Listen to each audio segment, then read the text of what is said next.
session is on the fight to end gun violence and how they are influencing policy change and inspiring the next generation. You can share your thoughts and ideas on the session using the hashtags, hashtag WEF20 or hashtag Open Forum. We're thrilled to be here in the auditorium of the Swiss Alpine High School here in Davos. There's of course an overall focus on youth at this year's Open Forum with 10 teenage change makers attending the annual meeting 2020, including of course Naomi Wadler, our wonderful guest today. Now, I know, Naomi, that you were here earlier. You took part in the Power of Youth session at the Open Forum, and now more than ever, we're seeing that the power of youth have in addressing many of the world's current challenges. So we are so delighted to be here and to see so many young people in our audience, and I'm sure online as well. Now, I'd just like to give you a brief introduction to our very special guest. As I said, Naomi, who's an activist, she's just 13 years old, and she started when she led a student walk out at her elementary school in Virginia when she was 11 to mark the 1-month anniversary of the school shooting at Marjorie Stoneman High School in Parkland, Florida. Her walkout was 18 minutes long, 17 minutes for each student and teacher who lost their lives, and another minute for Cortland Arrington, a black student who was murdered shortly after the Parkland shooting in her Alabama high school. Naomi's mission is to empower African American and black girls, and she hopes more people will join her effort to remember Cortland and the many victims that have been lost to gun violence. will.i.am is founder and chief executive officer of I.am Plus and a cultural leader. He's also, as we know, a musical genius. And in my humble opinion... I don't like that word, that genius is... I like music. Well, I've known you many years, and to me, he's a Renaissance man. He's a creative innovator, futurist entertainer, and World Economic Forum Crystal Award winner in 2018 for his philanthropy as an advocate for STEAM education. His I.am Angel Foundation delivers STEAM programs and support for at-risk youth. He's co-executive producer on Parkland Rising, a documentary film about the students and families that survived the mass shooting at the school, and their journey as advocates for US gun safety reform. So please, once again, welcome our special guests.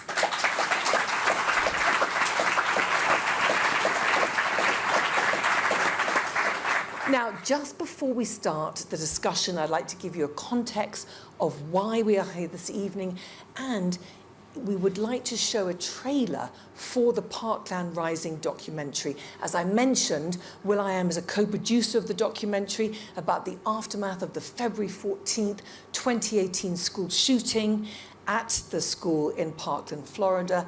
The shooting claimed the lives of 17 people and ignited a movement against gun violence. The slogan for the documentary reads, "The young people will win," as a reminder of all the young activists who are fighting for change in American policy in order to ensure a safer future for generations to come.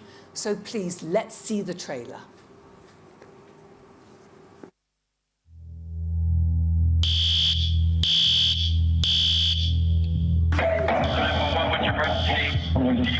Stoneman Douglas High School. What's going on? Who? Is he shooting at a police? I'm getting a school shooting at Stoneman Douglas High School in Parkland.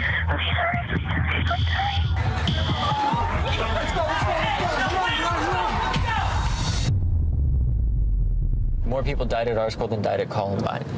Think about that.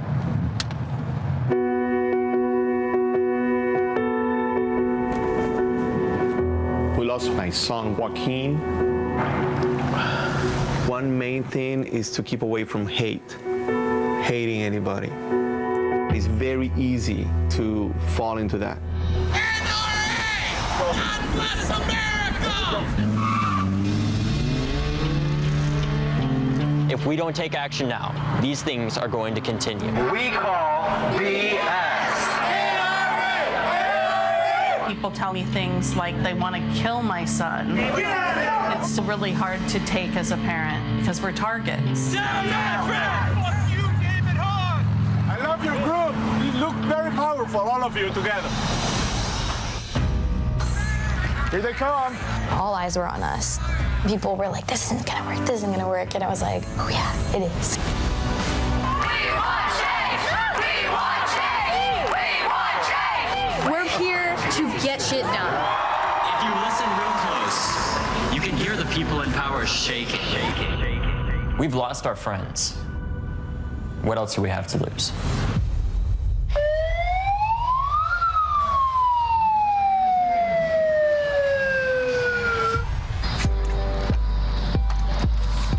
Every day we wake up, we pray, and then we start our battle. Every single day.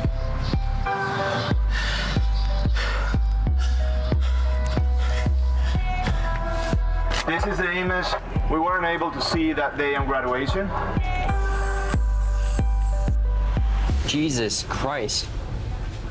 Is there another school shooting today? No. 'Cause all that we are.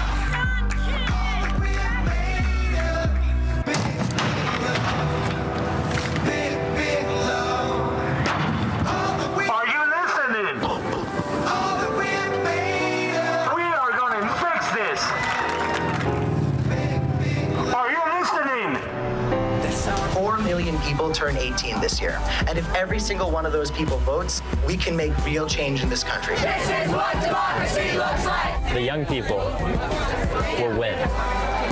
The young people will always win.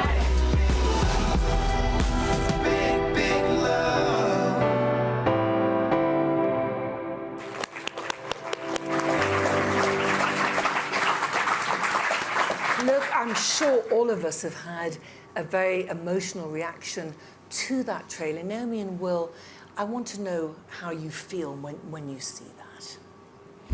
I feel empowered. A lot of the kids from Parkland I'm very close to, Emma, David, Jackie, Lauren.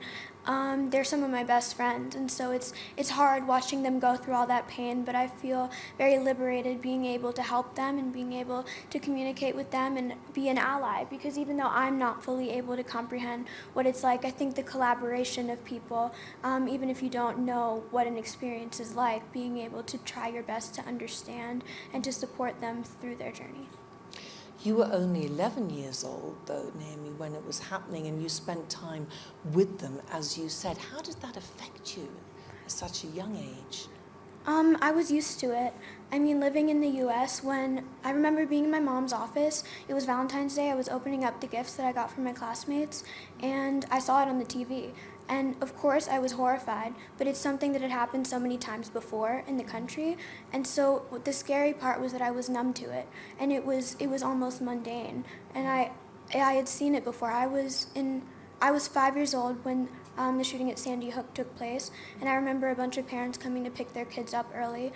At my elementary school, when I was in second grade, a man 2 blocks away from the school shot 2 women and was running around in the neighborhood, and so we were on lockdown, and there were a lot of, there was a SWAT team who came into the school, and so I mean, it's horrifying, like I said, because I was used to it, and it didn't really affect me, and I was used to seeing it. So being with the kids and being able to talk to them and share their pain and really be able to motivate ourselves and realize that we deserve better than this was a really great experience.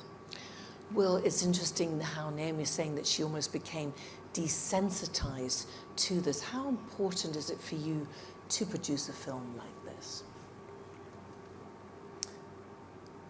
Well, seeing, you know, people cry out and no response, it just breaks my heart. it makes me feel like I want to do more, but confused on where to do more, but you still do all that you can, because it really messes with your mind, because it doesn't make any sense at all. Yeah. So many kids have lost their lives just for going to school. And we know how we quickly changed, the way we travel because of 9/11. Right? We can't even go on airplanes with lotion because safety, and that's good. That's to get from one place to another. But for a kid in America to get from one place to another and get equipped with the skill sets, they're left in harm's way, that confuses me. I don't get it. And so I'm going to continue to do all that I can, whether it's make documentaries, songs like Big Love. I made a song with an amazing young girl.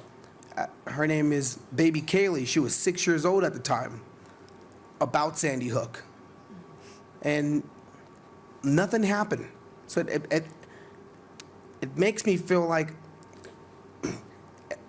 can we not move the needle? Can we not move this obstacle? But I'm not gonna give up, so, and the kids from Parkland really inspired me, because after Sandy Hook, I lost hope. Yeah. But they put energy in me to support their cause and remember what it was probably like for me when I went to school. I was there was a school shooting at summer school. I went to Fairfax. It was 1992, and a kid lost his life at school. It happens so much in America, and we are desensitized. Naomi, you did the walkout for 17 minutes, but you did that extra minute for Cortland. What did that mean to you? So growing up, I've seen so many black girls, or rather the point is I haven't seen so many black girls' stories. I haven't seen them grow. I didn't know their names. And so when I learned that Cortland passed, she maybe had this tiny section at the bottom of a newspaper describing her name, what happened, and that was about it. And that's what I usually see. I usually see African American girls not getting any attention. I usually see them experience so much violence and it not being paid attention to. And so John Benet Ramsey, what happened to her was a tragedy, but we're still hearing about it almost 30 years afterwards, because she was a little white girl that passed away, and her life matters so much more than any other black girl who dies in the inner city, than any other black girl who dies on the way to school. We don't hear about them. They're statistics, they're numbers. And so I really wanted to bring light to Cortland's story and make sure that she wasn't forgotten like millions of other girls. Do you really believe that there is that opinion out there that a white life matters more? That's the whole, so when Black Lives Matter first came to the center of the activist world, there was the counter movement All Lives Matter, which just showed how threatened people were that we were speaking on behalf of people of color. It showed that they didn't want to be seen as the bad guys. I mean, people often get really uncomfortable having race conversations because they feel like we're accusing them. Yeah. Like we're saying, you are racist, your ancestors were racist, you are the bad guy. When in actuality, we're not saying that, but that's the common belief. So where should the conversation go then, if that's the feeling? Where do you think it could move forward? Will, what do you think? Invest in inner cities. Just follow the dollar. So if you go to Palisades in Brentwood, where I was lucky to go to school, a kid gets $8,000 to $10,000 a year for their education. But in the ghettos, where there's black and brown, if you go to school in your neighborhood that you're born and raised, it's $5,000 to $6,000 for your education. And those kids are in harm's way.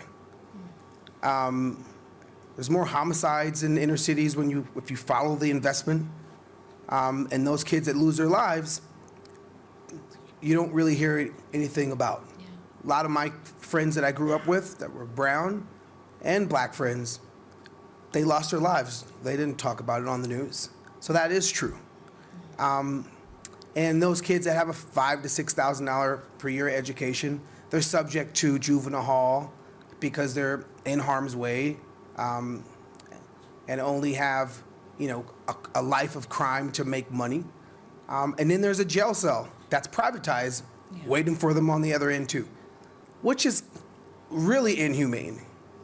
That, you know, we're not going to invest in you, but then you're going to help us make money in this privatized prison. That doesn't sound like America, but that is America. What you're describing is the school to prison pipeline. So if you go to school in America, maybe in a less fortunate neighborhood, and you have to use clear backpacks because they want to see what you're using. You get stopped if you're a girl for wearing a skirt that's too short, or you can't graduate, like I heard, because you have dreads. You're treated like you're a criminal. You're criminalized, even if you're innocent. And so then when you grow up, you've been treated your entire life like you are this dangerous person. And so then you grow to become that. Because if you're told that you're really smart, you're probably going to believe that you're really smart. And so if you're told your entire life that you can only be this one thing and that you can only amount to this certain thing, why would you do something else? That's what you're going to do. And that's what gets young African American girls but that's not, men into prison. I grew up in the projects, and I was told that, you know, I was going to amount to nothing. I didn't believe that shit. You know, because my mom reinforced a different belief in myself. But a lot of kids don't have that supportive home life. So I was lucky to have, you know, an awesome mom. I still have an awesome mom, and attend an awesome school. But for all those kids that Naomi's talking about, it shouldn't be that way. It shouldn't be that way in America. I don't understand if this was some other country that didn't market itself as the freest country in the world. Yeah, I get it, but it's America. Well, how do you think that you came out of it? I mean, I know that your mother was a huge influence. I've even traveled with you to where you grew up. What was it, do you think, that made you different and want to take a different path? Do you put it down to your mother? Encouragement, love. Encouragement goes a long way. When you tell a kid where they're awesome, it could be any part. It may seem insignificant on the grand scheme of things, but you tell a kid they're awesome and believe it when you tell them, and have them showcase their awesomeness. That goes millions and millions of miles. But if you're always pointing at a kid's, you know, woes and their problems, and you make them feel like they're never going to amount to anything, and the only folks that are there for them are the gang that make them feel a part of something, then that's the outcome you have. Naomi, where do you think that your passion came from to make this difference, to use your platform to change? So I was lucky enough to grow up in a household where my mom and my dad always had these conversations with me. I know a lot of kids are pretty sheltered and they're not really aware of what's going on with politics or really anything outside of their own neighborhood, outside of their own bubble. And so in my household, the news was always on. And I remember after the Charlottesville riot in Virginia, my parents, we were all crying and we were all talking. And I mean, it was that confusion and that anger, but I was able to channel it into something more, and I was able to talk about it. I think that, like we said, conversations regarding race aren't really had, especially if you don't have to worry about it. I mean, growing up as a black person in America, there's no other choice but to confront it. But if you're growing up in a white family and you're very privileged, you don't have to worry about any of that. You just don't. You're very privileged, you don't have to worry. But not all white people, though. I know a lot of poor white folks in America that they don't have. We have to be really sensitive by saying if you're white, then you're right. There's a lot of folks in America that are struggling that are white too. And we need just a couple struggling people, whether you're black, white, or brown. Yeah. But to being black in America is, you have this added pressure of weaponized everything.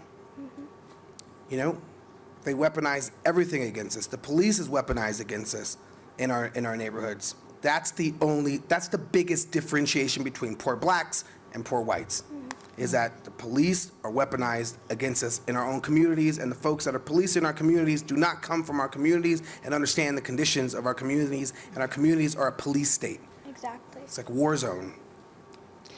Well, what do you think when you hear Naomi, 13 years old, the power of youth? What do you think that they can achieve? So, you know, like when they teach history and they teach about all the folks that fought for equal rights, when you learn about history, those people you look at as adults, they weren't really adults. They were the youth. And so when I hear people like Naomi and Greta, I'm like, yeah, here comes the new squad. the new squad for this new era that we're in. I'm like, dang, if I had a kid, I wanted to be just like her. You are awesome. Thank you so much. Really. What has inspired you the most, Will, from what you've seen with Naomi and her fellow young activists, do you think, so far? How fearless she is, and her fearlessness connected to how much she loves. Because there could be a lot of anger connected to fearlessness, and she'll be a different Naomi. There's so much love there of the things she's fighting for, and she's fearless in who she has to fight to bring resolution. And that is what I see in this girl. And Naomi, of course, you have your peers who are also trying to do what you're doing and to get these communities to actually not be affected and to have schools like we're sitting in tonight become safe places. What sort of action do you feel that you can do?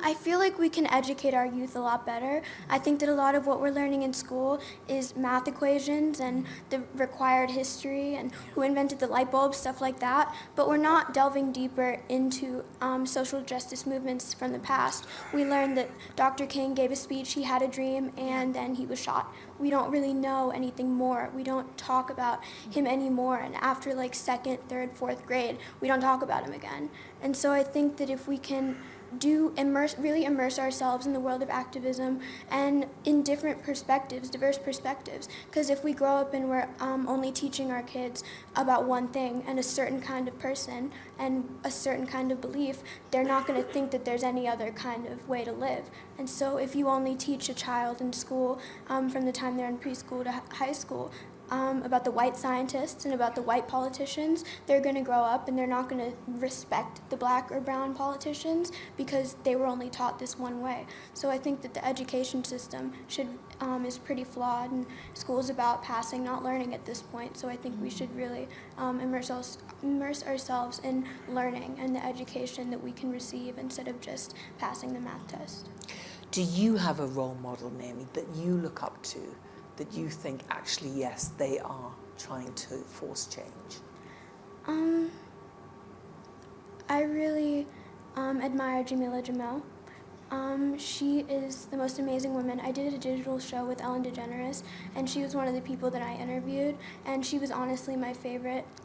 She's a wonderful advocate for self-love and body positivity, and she does it in such a peaceful manner, and being able to talk to her, and it was really one of the best conversations I've had in my life, and I really enjoyed that. Wow. And Will, you've talked about where you grew up and the influence of your mother, and of course you've had huge global success in your career, and you're giving back through your foundation. Why was that so important for you? And tell everyone what you're doing and how you're doing it. When you come from the projects and you've been mentored your whole life and encouraged to go down an entertainment path, I ran with that. And I promised my mom that I was going to buy her a house. And she said, don't make promises you can't keep. So imagine you're like 17 years old and your mom is 37. She's just 20 years older than you. That's young, by the way, a 37-year-old. And your kid is saying, I'm gonna take care of you. Like, how that breaks your heart and that how it fills your heart up. It's like a weird, if I had a 20-year-old at 40 and my kid told me, Daddy, I'm gonna take care of you, and I'm struggling, I'm like, oh I'm hurting. By you even having to say that, because I can't take care of you the way I would like to. So she said, Willie, don't make promises you can't keep. I was like, no, Ma, you'll see. You'll see. And so I bought my mom a house shortly after that. I was lucky to have a record deal at 17 years old. When I came home with my check, she was like, where'd you get this check from? I didn't give you no permission to be getting no checks. I was like, Mom, it's my record deal. And that was my fuel to take care of my mom and move her out of the projects. And it was the music that made me do that. And then by having success, and people want you to sell their products. And I love technology because I went to a science magnet school that we learned technology early on. I started realizing that the investment that companies are putting to make computers smarter outweigh the investment to make people smarter. And the folks that are going to get hit by that the hardest are kids in the inner cities. You think it's tough right now. Shit, 20 years from now, it's even crazier. You think we got racial issues now. Machinism is right around the corner, where a machine will have more rights than people. That's something that we need to like wake up real fast. And so I go back to my neighborhood to teach our kids, computer science, robotics. They need to know that I can make that. Because if they're not given the skill sets to make what is going to be more intelligent than any of us in the building, then they're going to have this inferiority complex. Anybody living and growing up in any suburb, ghetto, underdeveloped community, slum, you're going to see that intelligent machine and you're going to be inferior. But if you have the perspective, I could make that, I know what it takes to make that machine, then you're the king of that machine. It's man versus machine is this next leap that we're on. So, and who is making sure that we are upskilling our youth, especially kids in inner cities? There's gonna be so many jobs rendered obsolete this decade.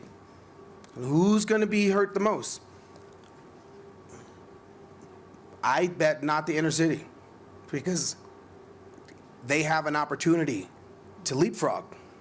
Because it's not like they're the ones that are going to suffer from no jobs then. There's no jobs now. So they could leapfrog with these skill sets. And so that's the reason why I went back to my neighborhood and other neighborhoods like mine to get the megaphone and say, this is the path. This way, guys. It's all about inspiring the youth, that feel that they don't have a future, isn't it? To break that pattern, as you were saying, Naomi, so they don't go into violence. But I just wanted to ask you, Naomi, because there's a very strong pushback by the gun lobby in the US to the student protests. How do you feel about the way that they treat you? I think it's just arrogance and privilege. I'm lucky enough not to have experienced a direct school shooting, but yet a 13-year-old is able to understand that it's wrong. And so I say you can't educate ignorance. It's just really not worth our time. And I was talking to somebody, and movements are really about mass mobilization. And so if we can get enough people in the streets, and enough people stepping up. I still don't think that's enough. I think we need to get, if we have 100,000 people in the streets, that can be 100,000 18-year-olds who are registering to vote.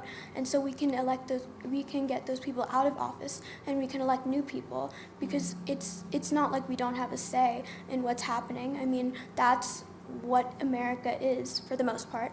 We're able to choose who we want to be in charge, and so if everybody registers to vote and everybody is educated on what is going on. I mean, there's a question on whether or not we should lower the voting age to 16. Yes. And my answer to that is usually that would be great, as long as we teach political science in schools, so that it's not just a bunch of 16-year-olds who don't know what they're talking about and who are just voting because they can vote and voting because their parents do it, but a bunch of 16-year-olds who are educated and who know the policies they want to be put in place. Yeah. Have you thought about politics, Naomi? For me? Yes. No. In the future, you speak so eloquently, and if you want to be in a position to change, then is that something that you might look towards, to actually become a policy maker? I can only be pretty low on the political side of the spectrum because I was born in Ethiopia, and so I can't be president or vice president or secretary of state or high senator, really anything there.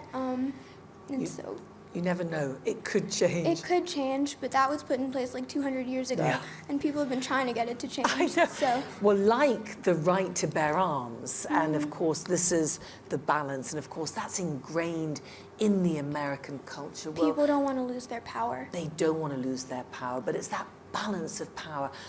Before I open up to the audience for questions from them, what do you want to achieve from this documentary, Will? To inspire people to feel and have empathy for the kids that have gone through it. It's like this dark, closed-minded perception that we have when we think of school shootings, because we don't see it. They only show the kids walking away in a line. Every other thing that you wanted people to feel, there's so much content for you to put yourself in the person's shoes. We haven't been put in the kids' shoes, still to this day. Any news report only shows the kids walking away. And they rarely ever talk to them about, what their life is like now. And if they do, they're a nuisance to that big lobby arm. And it's next level bullying. Is what I call it. We're not saying that, we want to take the right to bear arms away. Just how about some protocol and checks? People that have mental health issues should not have weapons. Just like if you have too many DUIs, you can't drive a car. And a car is just as dangerous as a gun, but the DMV and that whole department, there's regulations there.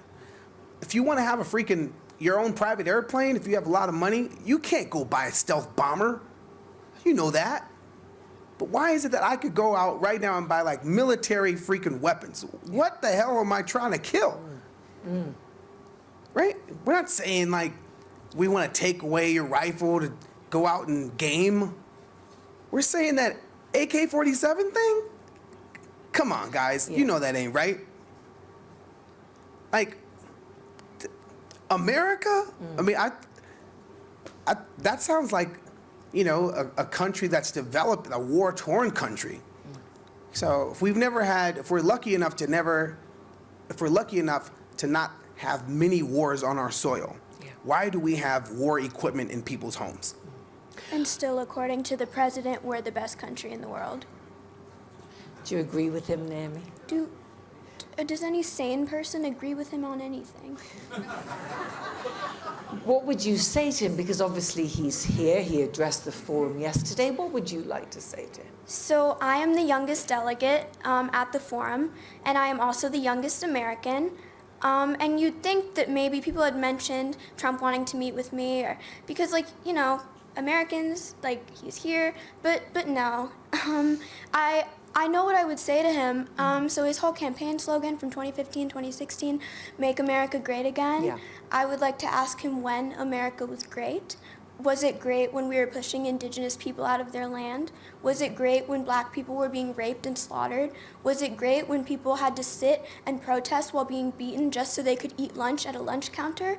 Was it great with all of this violence going on right now? I don't understand what he's talking about. America, and the woman in the car yesterday might have disagreed with me, but America it is a good place for immigrants, it is. Yes. As an immigrant, I can understand that, but to a certain extent, the way America functions only works for people in the top 1%. It only works for people with an immense amount of privilege, because you don't get treated equally if you're a person of color, if you're Jewish, if you're Muslim. And so no, it's not an equal place, and it's definitely not the country, the best country in the world. And I think what speaks volumes about our president is the fact that Australia is burning down right now, and he got up on that stage and he talked about how great America was and Notre Dame. So Also, if you look at New Zealand and the mosque attacks there, they then changed the laws afterwards, didn't they, for assault weapons? but to we ban. can't do that. Yeah, so they actually taking the lead. Look, I know that a lot of people have questions, so please, if you could put your hands up, and I will start with, I'm just going to start with you in the back there. Yes, you. Hi, I'm James from Westport, Connecticut, in the United States. I was just wondering if either of you have any specific gun violence related policy that you would like to see put in place? Background checks, start there. Yeah. Anything else? Background checks. I mean, that sounds so simple, right? I But if know, you're not it's American and you're like, wait a second, you guys don't have background checks? That sounds insane. anybody can go in there and purchase a gun, no ID, no, they don't need anything. They just need the money to purchase the gun. And that person walking into that store could be anybody. We don't know if they're going to be a responsible gun owner. We don't know if they're a danger to themselves or to others. We don't know anything about them, their family situation. We just know that this person is purchasing a machine gun, which is a red flag in and of itself. But yeah. Is background checks, but what about assault weapons as well? Would you like to see them? Yeah. Let's start with background checks. Yeah. If we could get that passed, then assault weapons, we could get that passed. Yeah. But to go straight, because that bully lobbying arm is, what it looks like, pretty strong and manipulative. Very strong. That, yes, assault weapons should not be in people's homes, but especially not in crazy people's hands. But to start with background checks, you'd think would be simple. Next question. Yes, in the front here. I think there's a mic coming to you. So my name's Noah, and obviously your activism deals with very heavy topics, whether it be gun control or racism and inequality in the US. How do you manage to keep yourself inspired and to actually take action rather than getting depressed and becoming paralyzed? How do you push yourself? So I think a lot of activists get really caught up in trying to save the world, that they don't focus on trying to save themselves first and trying to focus on themselves and take care of themselves.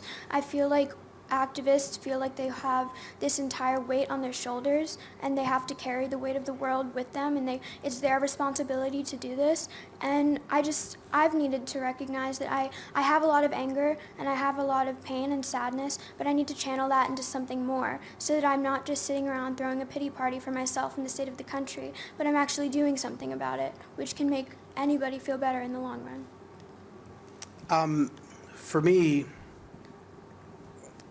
my unit, I know I'm not alone. And there's other folks that have been through it, that are fighting for it, and that gives me comfort and this sense of purpose to, either help out by amplifying someone else's passions, like Parkland Rising, or amplify my own internal fire to spread knowledge of the situation and love. Next question, yes. Hi, I'm Sakshi Talwar from India. My question is, what is the biggest resistance you faced when you were starting your foundation? And as far as you're concerned, when you walked out of your school, what was the biggest resistance you had faced at that point of time? So my biggest resistance was definitely the school and the school board. When we presented the idea, they told us that gun violence and advocacy in general was something for middle school and high school students, and us being a bunch of 10 and 11-year-olds wasn't really what you'd usually see. But there was actually a sign after I gave my speech that was put onto the school lawn by someone who lived in the neighborhood that said, "We stand with you, Naomi." And the school took it down because they weren't very supportive, and people would send letters to the school about what we had all done. And I mean, it's just the school board wasn't a good. And of course, I moved, but I lived in the middle of white suburbia in Virginia, so there wasn't really a lot of talk about that. So for me, resistance, at first, whenever there's a natural disaster, they usually call on us musicians or folks that have a megaphone to bring awareness to those issues. And for so long, my neighborhood was invisible. Whenever there's a tsunami, we show up. But there's a tsunami every day in my neighborhood. Whenever there's an earthquake, we show up, but there's an earthquake every day in my neighborhood. There's some type of, urgency, emergency in neighborhoods like mine. So I wanted to, take matters in my own hands and not wait for a handout. So once I realized what you can do in your own community, you realize there's no resistance. It's just getting folks to join, the kids to join. And if you do it with an inspiring heart and empathy on what they might be going through, you get the kids to join on, and we're really successful at I Am Angel. And then there's fundraising. We always panic this time of the year, but we always pull through. I think we've got time for probably one more question. Yes, right at the back, the young lady, yes. Hi, my name is Diana. I'm from the Netherlands, and I was wondering, for gun issues specifically, you also, of course, mentioned the US a lot, and it sometimes feels for us from countries where we might not have that issue as strongly, that I'm wondering, do you think there is something that we could do to kind of support you in this issue? Because we, of course, don't have influence on the legislature. So do you think we should do something? And if so, what do you think we can do? That's a really good question. Yeah. That a very controversial answer is connected to that question. So whenever there's something happening in a developing country and there's a dictator and the citizens are in harm's way, the world gets together and say, we need to help them. They're not solving their problem. Look at these kids. They're dying. Well, guess what? That's happening in our country. And it's taken a long time for the cavalry to come and help these kids out. They're not being educated properly as far as investment, and they're in harm's way. They're dying at school. Not just once or twice. Last year, there were hundreds of school shootings. So, yeah, the world could help us out. But that's controversial. Americans would be like, what are you talking about, will.i.am? The world, we're American. We're the world's police. Well, then help out these kids in school then, is what I say. Because kids should not have to be fearful for their lives to go to school and learn about life. So I don't know the answer. I don't know what it is, but I know we need a megaphone. We need support so these kids could have a safe passage. That's exactly what I was going to say. Okay. Well, I'm afraid we're going to have to draw this discussion to a close, but I just want to ask both of you, 1 year from today, what is the change that you would most like to see? And as Will, you were saying so eloquently, to really make schools a safe place where kids can go and learn and not be shot. I'd like to see a spike in voter registration. I think that a lot of young people think that they have no power, 18 and up obviously in the US, but think that they have no power and they can't control what's going on in politics or in the White House, but in actuality, we do have power. And when I'm 18, 16 maybe, I'll be able to vote, and my vote will count just like everybody else's vote will count. And so we can choose who we want to elect, and we can choose who we want to put in office, and we can be the ones running for office.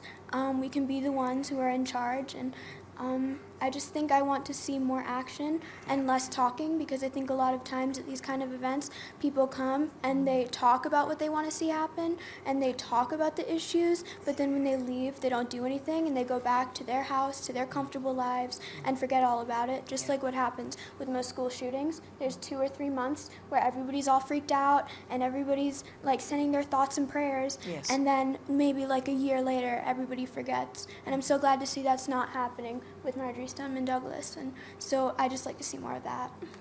And Will? A year from now,